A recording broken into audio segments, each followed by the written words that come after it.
कहानी की शुरुआत एक गंजन से होती है जहाँ खून से लथपथ एक बंदा, जिसके आसपास ढेर सारे मॉन्स्टर होते हैं, पड़ा हुआ है। तभी वो बंदा कहता है, वो कमीना इंसान, वो मेरे साथ ऐसा कैसे कर सकता है? क्या मेरी मौत ऐसे ही होने वाली है? उसी पल एक बहुत बड़ा सांप उस पर हमला करने को तैयार होता है। वो बंदा मन ही मन सोचता है, क्या मैं एक कुत्ते की तरह मरने वाला हूँ? मेरा नाम शिवजीवन है, मैं 38 साल का हूँ और शायद आज मेरा आखिरी दिन होने वाला है। अगर मैं ये सब सोच कर देखूं, तो ये सब शुरू कहाँ से हुआ था? हमें 15 साल पीछे 2025 में जाना होगा, जब इस दुनिया में पहली बार टॉम्स कब्रें सामने आए। जब ये टॉम्स आते थे तो बहुत बड़े बड़े भूकंप आते थे। इन टॉम्स के अंदर रिलिक्स मिलते थे। जैसा कि पुराने समय में कहा गया है, ये रिलिक्स इतने शक्तिशाली होते थे कि इनके पास पूरी दुनिया को बदलने की ताकत होती थी, और जिसके पास ये रिलिक्स होते थे वही इंसान इस शक्ति का इस्तेमाल कर सकता था। इसकी वजह से इंसानों का जीने का तरीका पूरी तरह से बदल गया था। इंसान अपनी पूरी जिंदगी इन रिलिक्स को ढूंढने में लगा देते थे। मैंने अपनी यात्रा बाकी लोगों से थोड़ा देर से शुरू की थी, लेकिन मैं बहुत भाग्यशाली था। मुझे एक कमाल का रिलिक्स मिला, एक आर्कियोलॉजिकल रिलिक्स, जिसकी मदद से मुझे बाकी रिलिक्स के बारे में बहुत सारी महत्वपूर्ण जानकारी मिलने लगी। मुझे लगा, चलो इस बार तो अच्छा हुआ, शायद मेरी बेकार सी जिंदगी अब बदल जाए और मैं खुद को दुनिया का सबसे शक्तिशाली रिलिक्स यूजर बना पाऊंगा। लेकिन नहीं, मैं इस बार भी देर हो गया। वो लोग माइनस जिनके पास पहले से ही बहुत सारे रिलिक्स थे, उन्होंने दुनिया में एक नया कानून पेश कर दिया कि सिर्फ वही लोग या फिर उनकी अनुमति से कोई और रिलिक्स यूज कर पाएगा। न चाहते हुए भी मुझे उनके साथ ही काम करना पड़ा। मेरे पास जो कमाल का रिलिक्स था, उसकी वजह से मुझे काम मिलने में ज्यादा दिक्कत नहीं हुई। एक बहुत बड़ी कंपनी थी TKBM, उसमें मुझे एक अच्छा खासा जॉब मिल गया, ऐसा मुझे लगा। जब कंपनी के CEO ने मुझे जॉब के बारे में बताया था, मैं खुश हो गया। लेकिन बाद में पता चला कि मेरा जॉब तो कभी मुझे लोगों पर नजर रखनी पड़ती थी, कभी स्मगलिंग करनी पड़ती थी, कभी चोरी तक करनी पड़ी। पर मेरा सबसे महत्वपूर्ण काम था एक टॉम डाइवर का, जो टॉम में जाकर रिलिक्स को ढूंढ कर लाता था। मैंने खुद के ऊपर बहुत काम किया, अपनी स्किल्स को सुधारा और कंपनी के लिए बहुत सारे रिलिक्स खोज निकाले। इसी की वजह से इस कंपनी का CEO सबसे शक्तिशाली रिलिक्स यूजर बन गया। दुनिया में जितना नाम कंतूजन ने कमाया, उतना ही मेरा नाम लोगों की नजरों में नीचे चला गया, क्योंकि किसी को नहीं पता था कि मैं जो रिलिक्स चुरा रहा था वो कंतूजन के लिए ही था।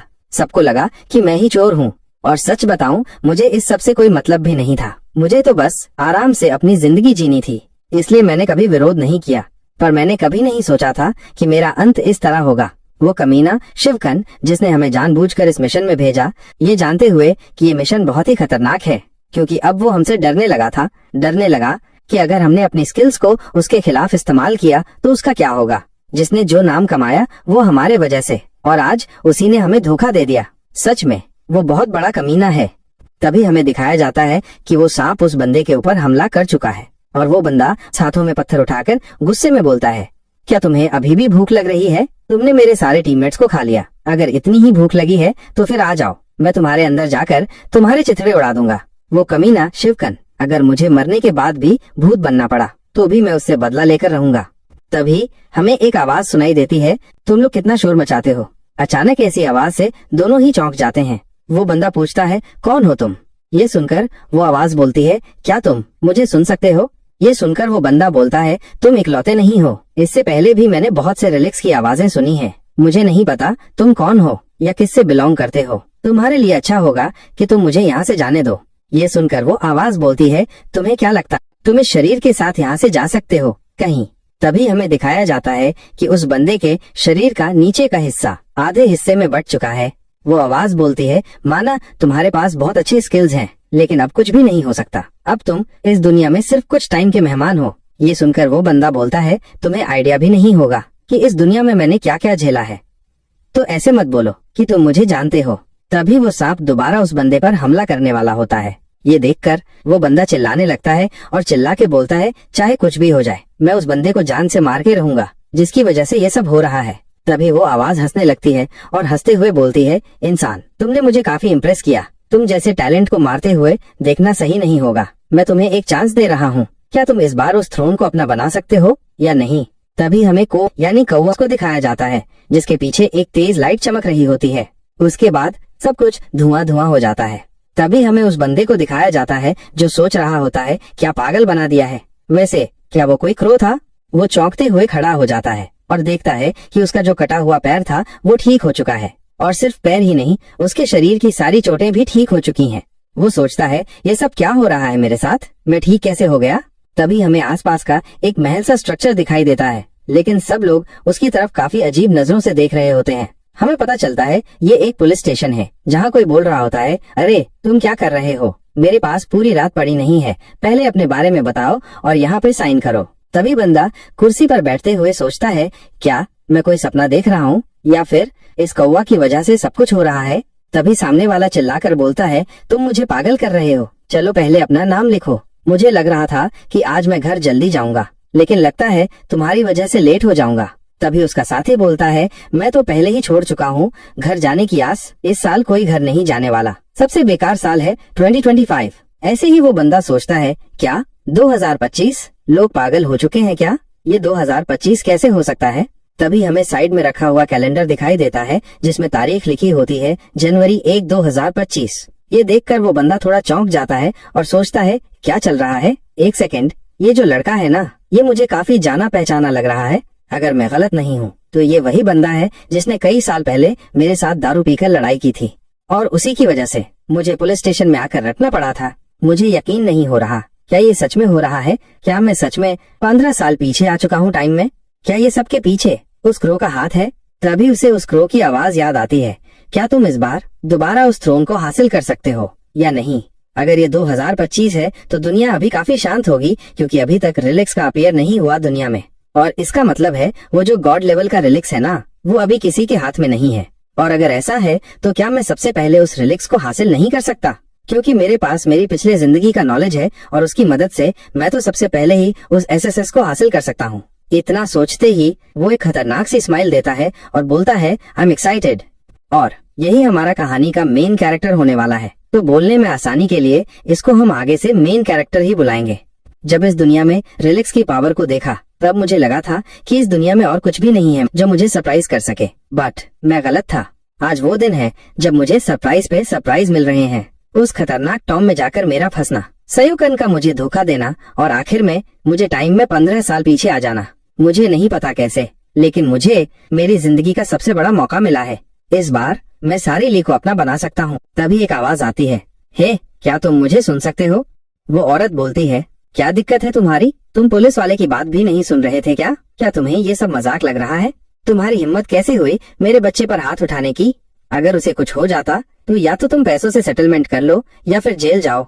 तभी हमारे मेन कैरेक्टर सोचते हैं, ये औरत कितनी अनोइंग है, मुझे लगता है मुझे पहले इस सब से डील करना पड़ेगा। माना कि 15 साल हो चुका है, लेकिन मुझे याद है कि इसका जो है, इसने पहले मेरे साथ लड़ाई शुरू की थी, और मुझे लगता है सब इसने पहले से ही प्लान करके रखा था, क्योंकि मैंने इसको हल्का सा ट्रस्ट किया था और इसने इस बात को इतना बड़ा बना दिया, और आखिर में मुझे घुटने टेक कर इनसे माफी मांगनी पड़ी ताकि ये लोग थोड़ा पैसा कम मांगे।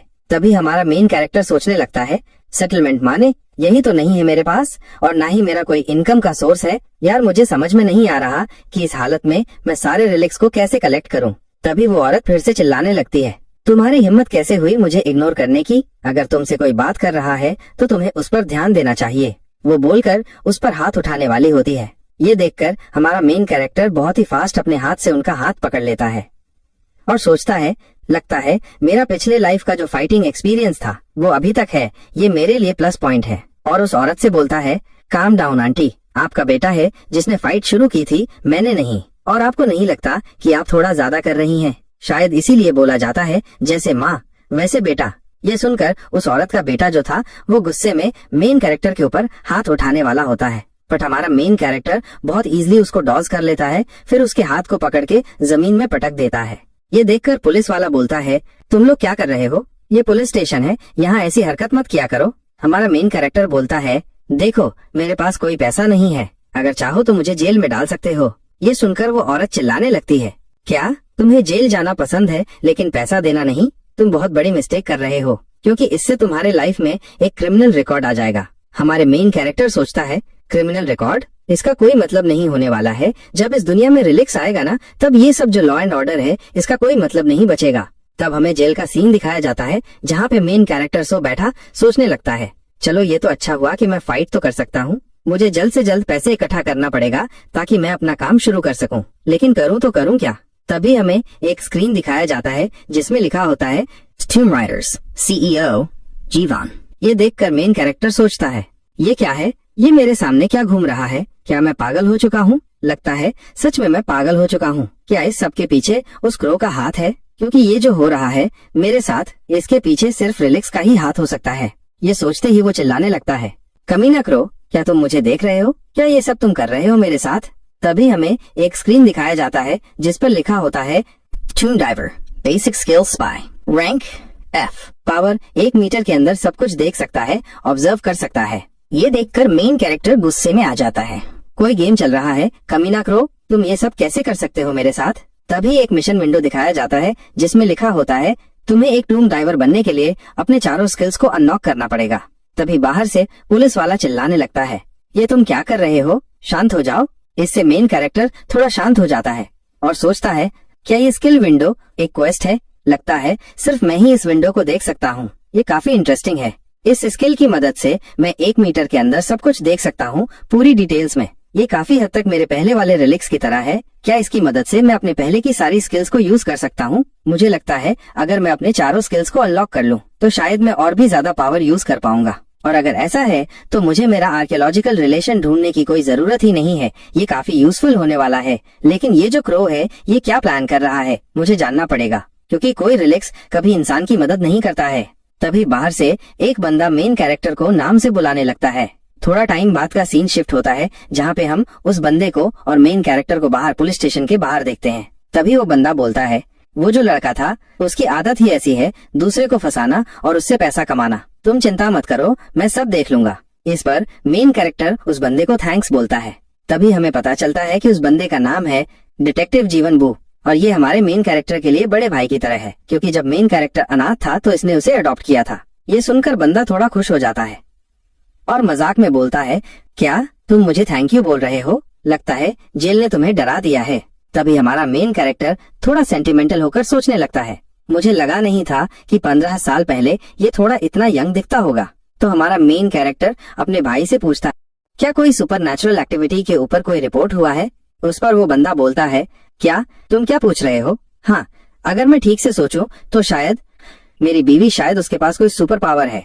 पता नहीं कैसे वो मेरे सारे सीक्रेट्स जान जाती है। ये सुनकर हमारा मेन कैरेक्टर सोचने लगता है, इसका मतलब अभी तक रिलिक्स अपीयर नहीं हुआ है। तो उसका भाई उसे बोलता है, चलो जाओ रेस्ट कर लो घर पे, हम बाद में मिलते हैं। हमारा मेन कैरेक्टर सोचता है, क्योंकि इस दुनिया में अभी कोई रिलिक्स यूजर नहीं है, इसलिए टॉम्स के बारे में किसी को भी कोई आइडिया नहीं है। इसे दूसरे शब्दों में कहें तो यही परफेक्ट टाइम है मेरे लिए कुछ करने का। जैसे कि मैं अपनी स्किल को यूज कर सकता हूँ, तो मुझे अपना प्लान शुरू कर देना चाहिए। लेकिन इसके लिए एक ही प्रॉब्लम है कि मेरे पास कोई पैसा नहीं है, क्योंकि शुरुआत में पहले जब रिलिक्स अपीयर हुआ था तो वो यूरोप और अमेरिका में हुआ था। अब मैं कैसे फ्लाइट के लिए पैसा इकट्ठा करूं? तभी कोई हमारे मेन कैरेक्टर का नाम लेकर पुकारता है और हमें दिखाया जाता है एक बंदा जो बोल रहा होता है, तुम इधर क्या घूम रहे हो? तुम काम क्यों नहीं कर रहे? जैसे कि तुम सबसे छोटा हो तो इसलिए तुम्हें सबसे ज्यादा काम करना चाहिए। ये देखकर हमारा मेन कैरेक्टर सोचता है, ये लोग। तभी उसके चेहरे पर एक खतरनाक सी स्माइल आ जाती है और वो सोचता है, मेरा पैसे का सोर्स मिल गया। इसके साथ ही वो उनकी तरफ देखने लगता है। उनमें से एक बंदा बोलता है, जीवन, क्या तुम्हारे भाई ने कभी तुम्हें सिखाया नहीं, जब किसी बड़े को देखो तो रिस्पेक्ट करना चाहिए? तभी हमारा मेन कैरेक्टर सोचता है, इस बंदे का नाम है पार्क केओन, एक छोटे मोटे गुंडा है, अपनी बहन के साथ मिलकर एक आर्ट गैलरी चलाता है। जब मैं स्कूल में था मुझे थोड़ा पैसों की जरूरत थी और मैंने इनसे थोड़ा पैसा उधार ले लिया था। मुझे लगा था थोड़ा काम करके पैसे चुका दूंगा और फिर छोड़ दूंगा, पर इन कमीनों ने मुझे छोड़ने ही नहीं दिया। मुझे कई साल तक इनके लिए काम करना पड़ा। इसका मतलब ये नहीं कि मैं अपना काम ठीक से नहीं करता था, मैं बहुत ईमानदारी से काम करता था, लेकिन ये लोग मुझे फिर भी नहीं छोड़ते थे, मुझे धमकाते थे और मुझे कुत्ते की तरह ट्रीट करते थे। तभी उनमें से एक बंदा चिल्लाने लगता है, क्या हुआ, सुनाई नहीं देता क्या? लगता है तुझे पीटना पड़ेगा। तभी हमें एक मुक्का दिखाया जाता है जो उस बंदे के मुंह की तरफ आता है और धड़ाम, वो बंदा काफी दूर जाके गिरता है। उस बंदे के जो टीममेट्स थे वो लोग उसे चेक करने लगते हैं कि वो ठीक है या नहीं। ये देखकर हमारा मेन कैरेक्टर बोलने लगता है, जाकर अपने बॉस से कहो कि मैं उसके लिए अब और काम नहीं करने वाला। उनमें से एक बंदा बोलता है, क्या तुम हमारे लिए काम करना छोड़ने वाले हो? क्या तुम पागल हो चुके हो? तभी हमारा मेन कैरेक्टर बोलता है, इससे पहले कि तुम लोग जाओ, मेरा जो बाकी का पैसा है, जो मैंने इतने टाइम से काम किया है, वो सब देते हुए जाना। तभी वो लोग हंसते हुए बोलते हैं, लगता है तुम्हारा पान निकल आया है।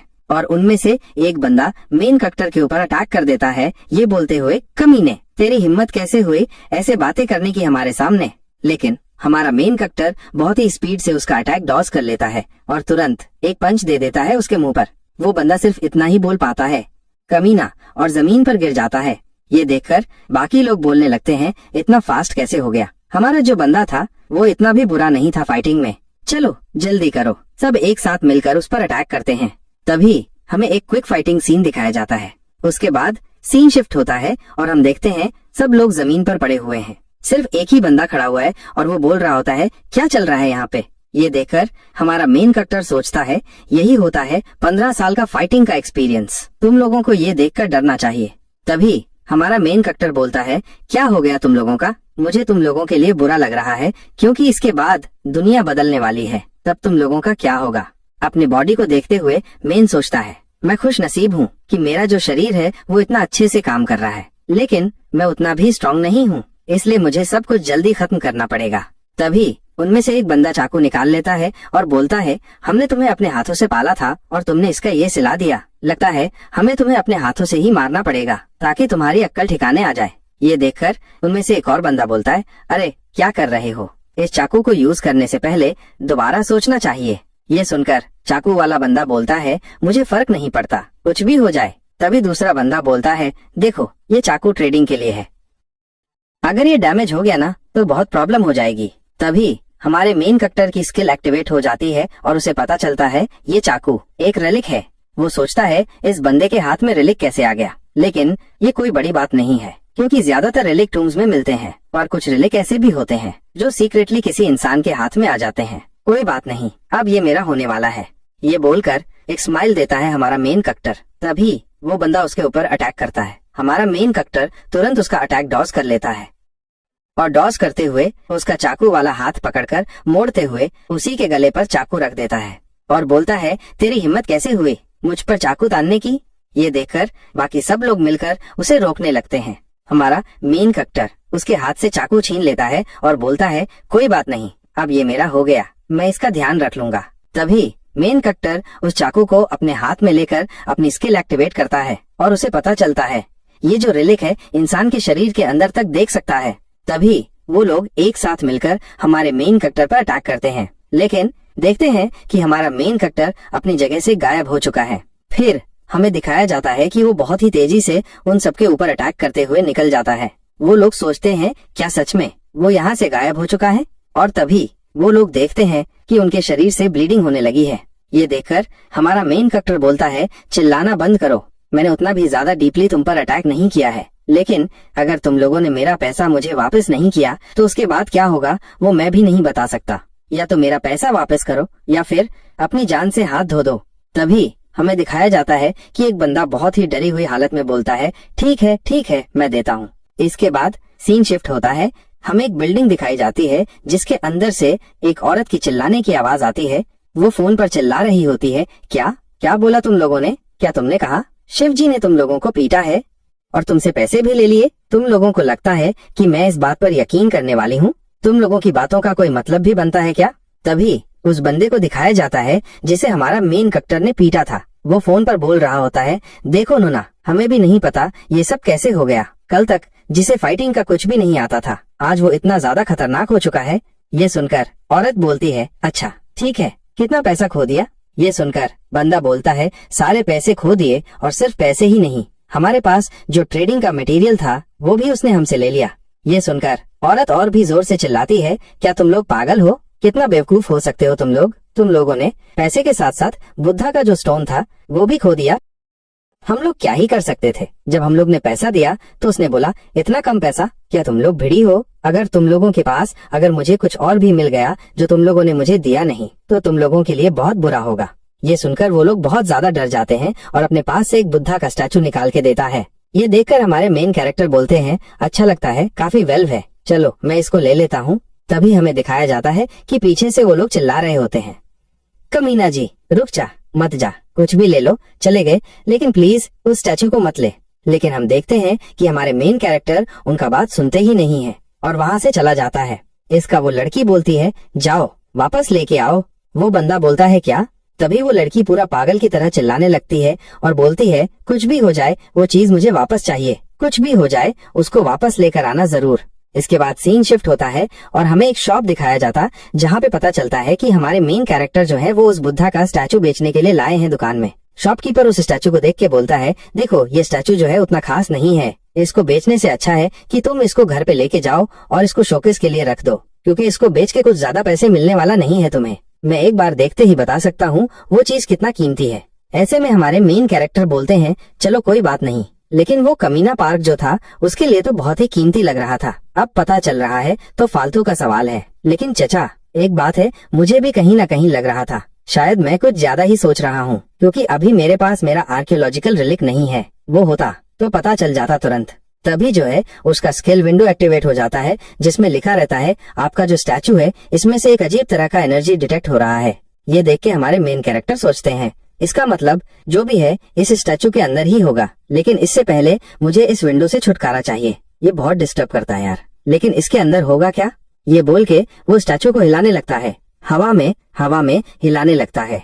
मुझे पता था, क्योंकि वो सिर्फ और सिर्फ 50,000 के लिए, वो जो बंदा था वो इतना मेहनत तो नहीं करने वाला। ये बोलकर अपना चाकू निकाल लेता है और बोलता है, चलो देखते हैं इसके अंदर क्या है, और उस स्टैचू को वहाँ पे काट देता है। उसके अंदर से एक छोटा सा बॉटल मिलता है। ये देख के मेन कैरेक्टर सोचते हैं ये क्या चीज है। तभी उसे पता चलता है ये जो है एक लिक्विड ड्रग है, ये बहुत ही एक्सपेंसिव ड्रग है। इसका एक एक बूंद जो है वो सिगरेट के साथ मिला के स्मोकिंग के लिए यूज किया जाता है। वो कमीने लोग क्या ड्रग का भी स्मगलिंग कर रहे हैं? अगर मैं सोच के देखूं तो उनके पास ऐसे 100 से भी ज्यादा आर्ट गैलरी हैं, और अगर हर एक स्टैचू के अंदर ऐसे ही ड्रग है तो उनके पास कितना ड्रग होगा। तभी हमें दिखाया जाता है कि हमारा मेन कैरेक्टर जो है वो अपने भाई को कॉल करता है और फोन पे कुछ बोलता है, और थोड़ी देर बाद पता चलता है कि हमारे मेन कैरेक्टर ने उस ड्रग लिंक के बारे में पुलिस को रिपोर्ट कर दी है, जिसकी वजह से उसको बहुत ही ज्यादा पैसा मिलता है, करीबन 10 करोड़। तभी हमें एक बिल्डिंग से आवाज सुनाई देती है, नहीं नहीं प्रेसिडेंट, ऐसा कुछ नहीं हुआ है। ऐसा नहीं कि हमारा माल रेडी नहीं है, हमारा माल एकदम रेडी है। हम तो सिर्फ ये चाहते हैं कि थोड़ा लो प्रोफाइल रहना। क्या है कि हमारे ऊपर थोड़ा नजर रखा जा रहा है। ये सुन के सामने से बहुत ज्यादा चिल्लाने की आवाज आती है, सॉरी सर, जो भी गलती हो रही है उसके लिए हम अपने तहे दिल से माफी चाहते हैं। हम आपके साथ बहुत ही जल्द कांटेक्ट करेंगे। ये बोल के फोन काट देता है। तुम्हें क्या लगा था कि सारे पैसे मैं अकेला ही खा जाऊंगा? तुम नरक में जाओगे कमीना इंसान। ये बोल के पीछे देखता है और बोलता है, तुम लोग इतने टाइम से कहाँ पे थे, और वो बुद्ध का स्टैचू वो कहाँ पे है? तभी उसी बंदे को दिखाया जाता है जो हमारे मेन कैरेक्टर के हाथ से पीट के आया है। वो बोलता है, न नहीं, हमें माफ कर दीजिए, हमने वो स्टैचू खो दिया, उसको लेके नहीं आ पाए, और तो और हम लोग पकड़े भी गए। ये सुन के वो लड़की थोड़ा चौंक जाती है और बोलती है, क्या क्या बोल रहे हो तुम? तभी हम एक पुलिस वाले को दिखाया जाता है जो बोल रहा है, हमें पता चला है कि तुम लोग सिर्फ ड्रग्स का स्मगलिंग ही नहीं कर रहे हो, तुम लोग डिस्ट्रीब्यूटर हो, इसलिए हमें तुम्हारा आर्ट गैलरी चेक करना है। वो लड़की बोलती है, क्या ड्रग्स? क्या बोल रहे हो ऑफिसर, हमारे पास ड्रग्स नहीं है, हम लोग बहुत ही सीधा साधा सिटीजन हैं। उस पुलिस वाला बोलता है, जब तुम लोग पकड़े जाते हो तब यही सेम डायलॉग क्यों बोलते हो हमेशा? हमारे पास भी एविडेंस है, और सिर्फ यही नहीं, हमें इतना भी पता है कि तुम्हारे पास इससे भी ज्यादा पड़ा हुआ है तुम्हारी स्टोरेज रूम में। हमें उस लड़के को दिखाया जाता है बहुत ही गंदा सा शक्ल बनाते हुए, और सोचता है इस कमीने लोगों को कैसे पता चला उस रॉ हाउस के बारे में। चलो कोई बात नहीं, अगर रॉ हाउस के बारे में पता चल गया तो कोई दिक्कत नहीं होगा, क्योंकि इनको पासवर्ड तो नहीं पता होगा। वो थोड़ा चौड़ में आ जाता है और बोलता है, मुझे नहीं पता आप लोग क्या बात कर रहे हो और किस बारे में बात कर रहे हो। अगर आप लोगों के पास कोई एविडेंस नहीं है तो ऐसे इनोसेंट लोगों को परेशान मत किया करो। तुम लोग पुलिस वाले हो, इसका मतलब ये नहीं कि तुम्हारे पास सब कुछ करने का हक है। तभी हमें वॉकी टॉकी में मैसेज आते हुए दिखाया जाता है, जिसमें बोला जाता है, एक बंदा, हम लोगों ने 600 आर्ट गैलरी चेक किया है और सारे के सारे आर्ट गैलरी में हमें ड्रग्स मिला है। तभी हम देखते हैं कि एक पुलिस वाला जो है वो उस लड़की के हाथ में हथकड़ी डालने लगता है। ये देखकर वो लड़की पूरा बौखला जाता है और बोलती है, एक सेकंड के लिए रुको, तुम लोगों ने मेरे स्टोरेज रूम कैसे ओपन कर लिया? क्योंकि उसमें हर एक में अलग अलग पासकोड है, ये इम्पॉसिबल है ऐसे। उनके पुलिस वाले जो हैं स्माइल करके बोलते हैं, हाँ पता है, लेकिन हमारे पास भी कुछ न कुछ तरीका है, कोई बात नहीं, तुम्हें जल्दी पता चल जाएगा ये बात। तभी सीन शिफ्ट होता है और हमें देखा जाता है कि हमारे मेन कैरेक्टर जो है वो पुलिस वाले के साथ मिलकर वो आर्ट गैलरी को रिट्रीव किया जा रहा है। तभी एक पुलिस वाला बोलता है, सजीवन देखो, ये जो स्टोरेज रूम है ये अभी तक ओपन नहीं हुआ है। ये सुनकर हमारे मेन कैरेक्टर बोलते हैं, अच्छा ऐसा क्या, चलो कोई बात नहीं, मैं ओपन करता हूँ। तो वो पुलिस वाला पूछता है, मुझे एक बात समझ में नहीं आ रहा है, तुम ये सब ओपन कैसे कर पा रहे हो? ये सुन के हमारे मेन कैरेक्टर बोलते हैं, चलिए मेरा मेमोरी थोड़ा शार्प है, इतना ही और कुछ नहीं। और फिर सोचने लगते हैं, हाँ मेरा मेमोरी जो है बहुत ही शार्प है और यही एक छुपा टैलेंट है जो मेरे पास है। और इसी वजह से पार्किंग जो है वो मुझे काम से जाने नहीं दे रहा था। जब मैंने काम शुरू किया था तब इतना पासवर्ड्स के लिए मुझे काफी दिक्कत हो रहा था, क्योंकि हर एक स्टोरेज रूम के लिए अलग अलग पासवर्ड होता था। इसलिए मैं थक हार के सारे पासवर्ड को याद कर लिया था। मुझे कभी लगा नहीं था कि ये चीज मेरे को ऐसे काम आएगा। चलो सब कुछ मेरे प्लान के अकॉर्डिंग ही जा रहा है। इस रिवॉर्ड से जो मुझे पैसा मिलेगा उसके मदद से मैं सारे रिलिक्स को ढूंढ सकता। तभी वो पुलिस वाला बोलता है, सी जीवन तुमने बहुत अच्छा काम किया आज। ऐसे में हमारे मेन कैरेक्टर बोलते हैं, अरे कोई बात नहीं, मुझे खुशी हुई कि मैं हेल्प कर पाया। वैसे अगर आप लोगों को बुरा ना लगे तो आप लोगों से मेरे को एक मदद चाहिए। तभी सीन शिफ्ट होता है और हमें दिखाया जाता है पुलिस वाले जो है वो एक लड़की को पकड़ के ले जा रहे होते हैं और वो लड़की जो है चिल्ला रही होती है, ये सब चल क्या रहा है, मुझे प्लीज जाने दो यहाँ से, मुझे छोड़ दो। तभी उधर वाला जो डिटेक्टिव है उसके पास कॉल आता है और उसको बताया जाता है कि जीवन जो है वो आपके साथ बात करना चाहता है। ऐसे में वो बंदा बोलता है, अच्छा। तो वो डिटेक्टिव उस औरत को रोक लेता है और बोलता है, हमारा जो छोटा सा साथी है वो आपसे बात करना चाहता है। ये बोलकर वो फोन उस लड़की के कान के पास पकड़ता है और उस फोन से आवाज आती है, हेलो आंटी कैसे हो, तुम्हें मेरे साथ अच्छे से व्यवहार करना चाहिए था। अगर तुम्हारे लिए कोई काम करता है तो तुम्हारी भी जिम्मेदारी बनती है कि तुम उसको पूरा पैसा दो। ये सुनकर लड़की बोलती है, ये आवाज, ये सब तुम्हारे लिए हो रहा है क्या? सी जीवन क्या तुम हो? ये सब तुम्हारी वजह से हो रहा है क्या? तब उधर से हमारा मेन कैरेक्टर फोन पर बोलने लगता है, इसलिए तुम्हें हर 6 महीने में अपना पासवर्ड चेंज करना चाहिए था। कोई बात नहीं, अब जेल में जाओ और एंजॉय करो। तब वो लड़की बोलती है, क्या बोला तुमने हेसी जीवन? मैं तुम्हें जान से मार दूंगी। क्या तुम मुझे सुन सकते हो? मैं तुम्हें जान से मार दूंगी। तुम जो भी कुछ किए हो ना आज मेरे साथ, इसका कीमत तुम जरूर चुकाओगे एक दिन। तब हम हमारे मेन कैरेक्टर को दिखाया जाता है जो रास्ते से जा रहा होता है और सोच रहा होता है ये काफी मजेदार था। तभी उसका फोन रिंग होता है जिसमें दिखाया जाता है कि उसका भाई का मैसेज आया हुआ होता है, तुम्हें जल्दी पैसा मिल जाएगा अपने रिवॉर्ड का और मैं सच में तुम पर बहुत प्राउड फील कर रहा हूँ। लेकिन हाँ, ये जो पैसा है ना, इसको बहुत ही ध्यान से खर्चा करना। ये देखकर मेन कैरेक्टर स्माइल करता है और बोलता है, कोई बात नहीं, ठीक है। और सोचता है ये मेरे लिए कितना चिंता करता है, लेकिन इसको मेरे लिए चिंता करने की जरूरत नहीं है। मुझे फंड मिल गया है, अब मैं रिलिक्स को कलेक्ट कर सकता हूँ। मैं उस कमीना सियोकन से पहले ही उस रिलिक्स को ढूंढ लूंगा। सियोकन तुम जस्ट वेट करो मेरे लिए। तभी मेन कैरेक्टर जो है अचानक सरप्राइज होके आगे की ओर देखता है और बोलता है, मेरा घर कहाँ गया? और इसके साथ ही हमें दिखाया जाता है जहाँ पे उसका घर था वहाँ पर सिर्फ बिल्डिंग का मलबा पड़ा हुआ होता है। ये तो एक टॉम्स है, मेरे घर की जगह पे टॉम्स कैसे आ गया? मैं श्योर हूँ ये एक टॉम्स है, इसी जगह पे मैं रहा करता था। लेकिन अब देखो यहाँ पे तो एक टॉम्स आ चुका है। तभी हमें वहाँ पे रहने वाले लोगों को दिखाया जाता है। सब लोग परेशान हैं, कोई मतलब से चिल्ला रहा है, कोई बोल रहा है क्या चल रहा है, कोई एक दूसरे से लड़ाई कर रहा है, झगड़ा कर रहा है। और जो आर्मी के लोग हैं वो सबको शांत करने की कोशिश कर रहे हैं। मेन कैरेक्टर जो है वो पीछे से निकलते हुए सोचता है, इन लोगों का पैनिक करना नेचुरल है, क्योंकि रिलिक जो है ना वो बहुत पावरफुल होता है और जब ये अपीयर होता है तो काफी सारा डिस्टर्बेंस होता है दुनिया में। अगर मैं याद करके देखूं, पिछले जन्म में भी ऐसा ही हुआ था। मेरा रूममेट का कॉल आया था मेरे पास और वो बोल रहा था जो हमारा अपार्टमेंट है ना वो गायब हो चुका है। लेकिन ये सुन के भी मैं आ नहीं पाया था, क्योंकि तब मैं एक नौकर हुआ करता था पार्किंग का, और जब तक मैं आया था तब तक सब कुछ नॉर्मल हो चुका होता है। इसका मतलब किसी ने सक्सेसफुली उस रिलिक्स को ले लिया था।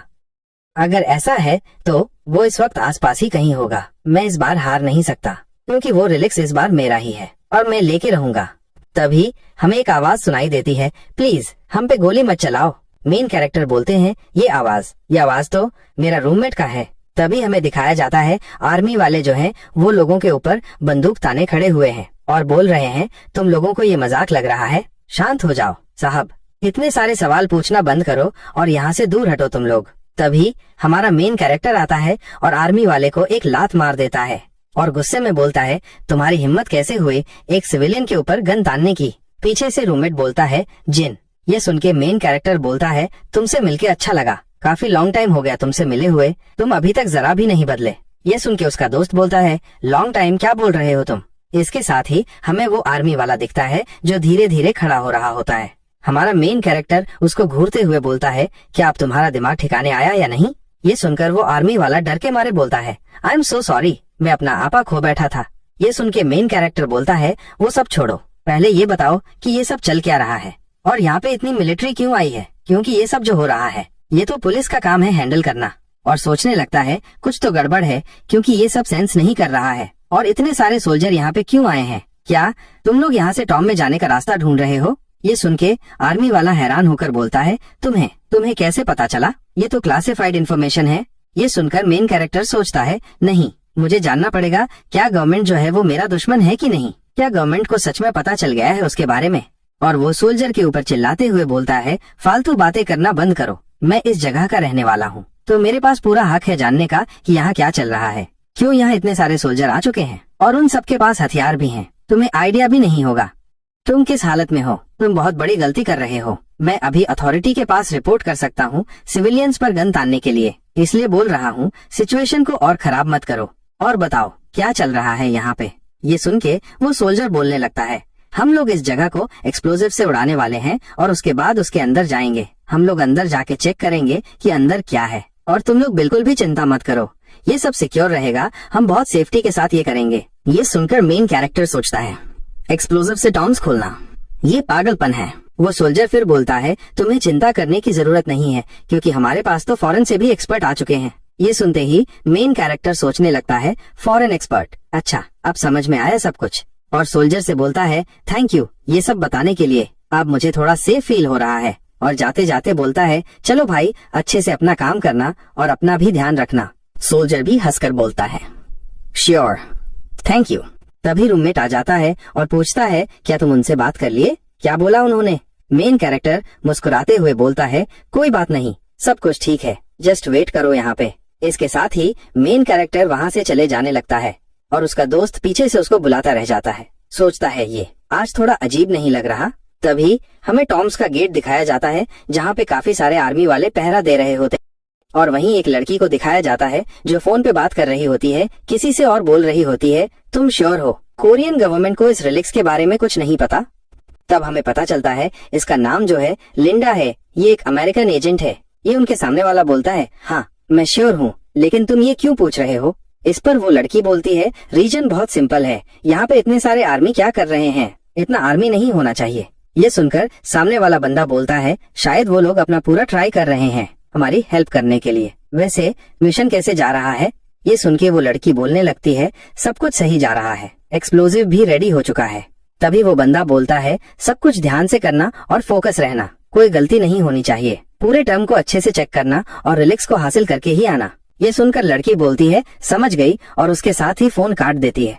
तब एक दूसरा बंदा उस लड़की से बात करने लगता है। वो देखता है और लड़की थोड़ा मुंह बना लेती है। वो बंदा बोलता है, तुम इतने सरप्राइज क्यों हो रहे हो? हमें पता चलता है इस बंदे का नाम जो है अबे कशी है, एक जापानीज टीम का मेंबर है। और वो बोलता है, इतना भी सरप्राइज मत हो यार, मेरे लिए नेचुरल है यहाँ आना, क्योंकि कोरिया जो है वो जापान के पास ही है, लेकिन तुम्हारे लिए ये अननेचुरल है, अमेरिका यहाँ से बहुत दूर है। लगता है तुम लोग अपने छीनने के काम में कुछ ज्यादा ही मायर हो गए हो, इतना जल्दी यहाँ आ गए ना छीनने के लिए।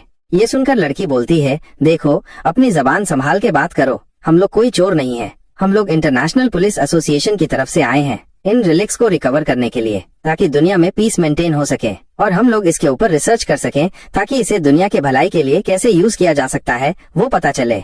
ये सुनकर वो बंदा बोलता है, अगर तुम लोग दुनिया के भलाई के लिए इस रिलिक्स के ऊपर एक्सपेरिमेंट करना चाहते हो, तब तो हम लोग भी तुमसे रिलिक्स मांग सकते हैं ना, दुनिया के भलाई के लिए एक्सपेरिमेंट करने के लिए। क्या तुम लोग इस चीज के लिए हमें अलाउ करोगे? नहीं ना। लड़की बोलती है, क्या तुम्हें हम पागल लगते हैं? तुम्हारी बातों पे हम लोग यकीन कैसे करें?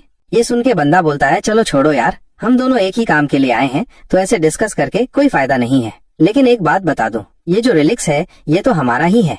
ये सुनकर लड़की बोलती है, लगता है तुम कुछ ज्यादा ही कॉन्फिडेंट हो, चलो देखते हैं फिर। तभी हम एक दीवार के पीछे मेन कैरेक्टर को देखते हैं जो इनके ऊपर नजर रख रहा होता है और वो सोच रहा होता है, तो जापानीज और अमेरिकन टीम है ना, ये लोग इतना टाइम से यहाँ पर खड़े क्या कर रहे हैं? माना कि दुनिया में बहुत जगह पे टॉम्स अपीयर हो चुका है रिलिक्स के लिए, और दुनिया में बहुत कम कंट्री हैं जिनको इन रिलिक्स के बारे में आइडिया है, और इन सब कंट्री में सबसे पहले अमेरिका और जापान, इन्हीं दोनों ने रिलिक्स के बारे में सबसे पहले पता किया था, और इसी वजह से ये लोग बाकी कंट्री से रिलिक्स की स्मगलिंग करने लगे। इनका हिम्मत कुछ ज्यादा ही बढ़ चुका है लगता है, क्योंकि इन लोगों ने मेरा रिलिक्स पर हाथ डालने की कोशिश की। लेकिन ये लोग यहाँ खड़े होकर टाइम पास क्यों कर रहे हैं? होल्ड ऑन, इन लोगों ने बोला था कि उन्होंने एक्सप्लोजिव दिया है आसपास के टॉम्स को तोड़ने के लिए। अगर ऐसा है तो इसका मतलब ये लोग तो काफी अच्छा खिलाड़ी हैं इस मामले में। तो फिर चलो शुरुआत मैं ही करता हूँ। मिल गया वो जगह। तभी हमें एक रेड कलर का मार्क दिखता है जिसे बोला जाता है dash Tom Cliff. Main character हमें बताता है ये जो रिलिक्स है ना, ये काफी फनी होता है। ये लोग जो हैं खुद को बहुत ही अलग अलग तरीके से मतलब दुनिया के सामने पेश करते हैं और सोचते हैं कि हम ही हैं इस दुनिया के मेन कैरेक्टर। एक्चुअली इनको सिर्फ अटेंशन चाहिए। ये जो ग्लिफ है ना, इसके अंदर सब कुछ रहता है डिटेल्स में। कहाँ से टॉम में एंट्री करोगे या फिर इस टॉम के अंदर क्या क्या ट्रैप्स हैं, सब कुछ डिटेल्स में लिखा होता है इस ग्लिफ में। बेसिकली अगर तुम इस ग्लिफ को समझ गए ना तो फिर तुम्हें टॉम के बारे में सब कुछ पता चल जाएगा। बेसिकली तुम इस ग्लिफ को भी एक तरह का ट्रैप ही समझ सकते हो, क्योंकि नॉर्मली कोई बंदा इसको ठीक तरह से डिकोड नहीं कर पाता है। बट मेरा जो स्किल है ना, उसकी मदद से मैं इसको डिकोड इजीली कर सकता हूँ। ये बोलकर वो उस ग्लिफ को टच करता है और बोलता है चलो देखते हैं कहाँ है इसका एंट्री पॉइंट। तभी हमें एक सिस्टम विंडो दिखती है जिसमें लिखा होता है आपको एक नया टाइटल मिला है, जिसकी वजह से आपको एक नया स्किल भी मिल रहा है जिसका नाम है Tom rider minus basic skill linguistic. एक F रैंक का स्किल है। हमें इस स्किल के बारे में डिटेल्स में बताया जाता है। 1. इस स्किल की मदद से आप कोई भी लैंग्वेज समझ सकते हो। 2. इस स्किल की मदद से आप किसी भी रिलिक्स के साथ कम्युनिकेशन कर सकते हो। 3. इसकी मदद से आप किसी भी ग्लिफ को डिकोड कर सकते हो या फिर उस पर कंट्रोल कर सकते हो। ये देखकर हमारा मेन स्माइल करता है और बोलता है अब हुई ना बात, अब तो काफी मजेदार होने वाला है। लेकिन उससे पहले मेरी आंखों के सामने से इस विंडो को हटाओ यार, कोई ओके का बटन दे दो। 4 में से 2 तो मिल गया मेरे को स्किल, बाकी बचे हैं 2। चलो कोई बात नहीं। तभी हम एक जगह देखते हैं जहाँ एक पिलर रहता है, उसमें भी काफी सारी ग्लिफ्स लिखी होती हैं। हमारा मेन कैरेक्टर उसके पास जाता है और बोलता है चलो ये मिल गया, यहीं पे है एंट्री पॉइंट, अब टाइम है इसे स्टार्ट करने का। ये बोलते ही वो ग्लिफ के ऊपर अटैक करता है। तभी सिस्टम विंडो शो होती है जिसमें लिखा रहता है एक इंटेंस रॉ डिटेक्ट हो रहा है जो तुम्हारे ऊपर अटैक करने आ रहा है। तो हम देखते हैं जहाँ पर मेन कैरेक्टर खड़ा होता है उसके ठीक नीचे से एक बहुत ही तेज लाइट निकलती है और सीधा पूरा आसमान की तरफ चला जाती। ये लाइट इतना तेज होता है कि आसपास के लोग भी देखने लगता है और बोलते हैं ये क्या हो रहा है। तब एक बंदा बोलता है लगता है कि टॉम्स का एंट्री जो है वो ओपन हो चुका है। वो जापानीज बंदा जो होता है वो बोलता है वहाँ, वो जहाँ पे लाइट है ना वहीं पे एंट्री होगा। ये बोल के वो भागने लगता है उस तरफ। पीछे से वो लड़की बोलने लगती है जरा रुको मेरे लिए। तभी वो जापानीज बंदा एक आर्मी वाले के पास जाता है और बोलता है तुम इस जगह को कवर करना और आसपास किसी सिविलियन को आने मत देना, दूसरा जो धमाका है वो कभी भी हो सकता है। ये सुन के पीछे से वो लड़की बोलने लगती है तुम कितना मक्कार इंसान हो, कितना झूठ बोलते हो यार। ये सुन के वो बंदा बोलता है तुम्हें पता है अगर ये लोग हमारे काम में टांग अड़ाएंगे तो हमारे लिए बहुत ज्यादा दिक्कत हो जाएगा, तो ये जो मैं कर रहा हूँ ये हम दोनों के लिए अच्छा है, तो सिर्फ मेरे ऊपर ब्लेम क्यों ले रही हो तुम। तभी वो लोग भागते हुए उस जगह पे पहुंच जाते हैं जहाँ पे लाइट निकल रहा होता है। आंखें चौंधिया जाती हैं, ये लाइट तो कुछ ज्यादा ही चमक रहा है, मैं तो देख भी नहीं पा रहा कि क्या हो रहा है। तब वो लड़की एक पत्थर को उठाती है और उसके अंदर फेंक देती है। आवाज से पता चलता है नीचे काफी सारा पानी है लेकिन गहराई बहुत ज्यादा है। तब वो लड़का बोलता है अच्छा ऐसा है क्या, ये बोल के वो कूद जाता है। पीछे से लड़की बोलती रहती है अरे रुको मेरे लिए। तभी सीन शिफ्ट होता है और हमारे मेन कैरेक्टर को दिखाया जाता है जो एक टनल के अंदर से जा रहा होता है। वो बोल रहा होता है लगता है वो लोग मेरा पीछा कर रहे हैं। इसके साथ ही वो एक स्माइल देता है और दीवार पर लिखा हुआ ग्लिफ की तरफ देखने लगता है। वो बोलता है चलो उन लोगों को थोड़ा मजा चखाते हैं। इसके साथ ही वो स्टॉर्म का जो ट्रैप था उन्हें सबको एक्टिवेट कर देता है। हमें उस बंदे को दिखाया जाता है जो पानी से खिसकते हुए निकलता है और बोलता है ये काफी गंदा पानी था। तभी हम देखते हैं लड़की जो है वो रस्सी के थ्रू नीचे आ रही होती है। वो उस बंदे का मजाक उड़ाते हुए बोलती है तुम काफी स्मार्ट हो, तुम्हें तो कोई प्लान की जरूरत भी नहीं पड़ती। तभी एक साउंड सुन के वो दोनों उस तरफ देखने लगते हैं। लड़की बोलती है ये किस चीज का आवाज है, और लड़का बोलता है जो भी हो लेकिन बहुत ही तेजी से हमारी तरफ ही आ रहा है। तभी हमें दिखाया जाता है पानी जो बहुत ही तेजी से उस टनल के थ्रू इन लोगों की तरफ आ रहा होता है। ये देख के वो दोनों के दोनों डर जाते हैं और चिल्ला के बोलने लगते हैं ये क्या हो रहा है, इतने सारे पानी कहाँ से आ रहा है। तभी हम देखते हैं वो दोनों जो हैं उस पानी में बह जाते हैं और चिल्लाने लगते हैं बचाओ बचाओ।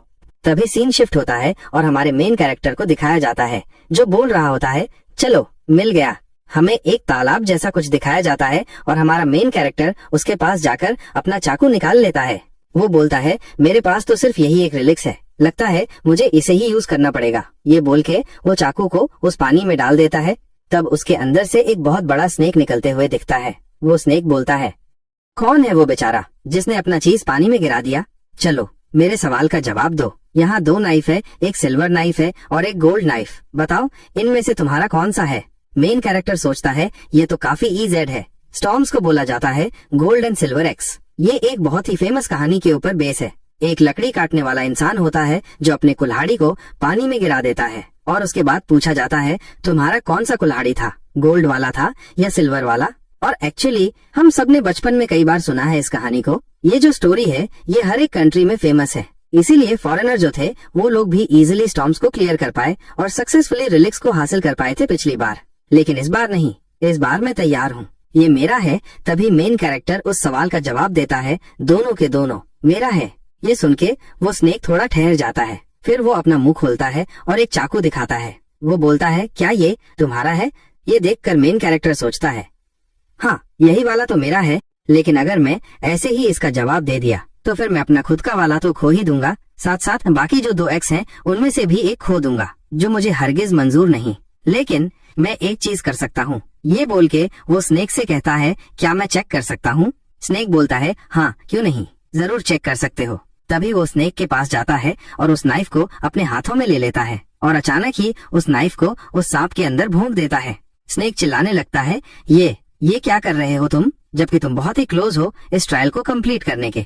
तब वो बोलता है, शांत हो जाओ तुम्हें पता है मैं किसी रिलिक्स के ऊपर यकीन नहीं करूंगा। अगर मैं ट्रायल को पास भी कर लूं, इसका कोई गारंटी नहीं है कि तुम मुझे अपना प्राइज दोगे।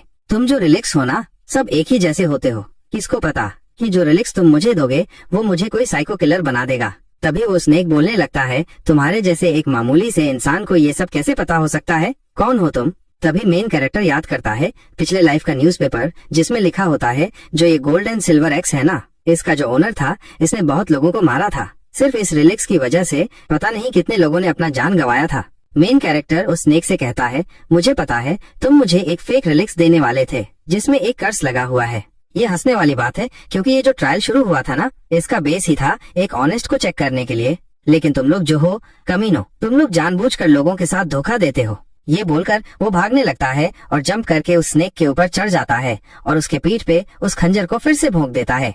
वो बोलता है, तुम ये जो चीज सह रहे हो ना, ये तुम्हारा ही कर्म है। तभी वो स्नेक बोलता है, तुम्हें क्या लगता है तुम ये सब करके मुझे हरा पाओगे, मुझ पर कंट्रोल कर पाओगे? नहीं कर पाओगे। तुम्हें सबसे पहले सारे ट्रैप्स को पार करना पड़ता है, उसके बाद इस रिलिक्स के पास आना होता है, फिर तुम्हें अपना ट्रायल देना पड़ता है। अगर तुम ट्रायल को पास किए तो उसके बाद रिलिक्स तुम्हें परमिशन देगा अपनी एबिलिटी को यूज करने के लिए, जिसकी वजह से रिलिक्स और उसके यूजर के बीच एक मैच्योर बॉन्ड बन जाता है। लेकिन ये जो RILICS है ना, इसका फर्स्ट प्रायोरिटी यही होता है कि कैसे इंसान को बर्बाद किया जाए।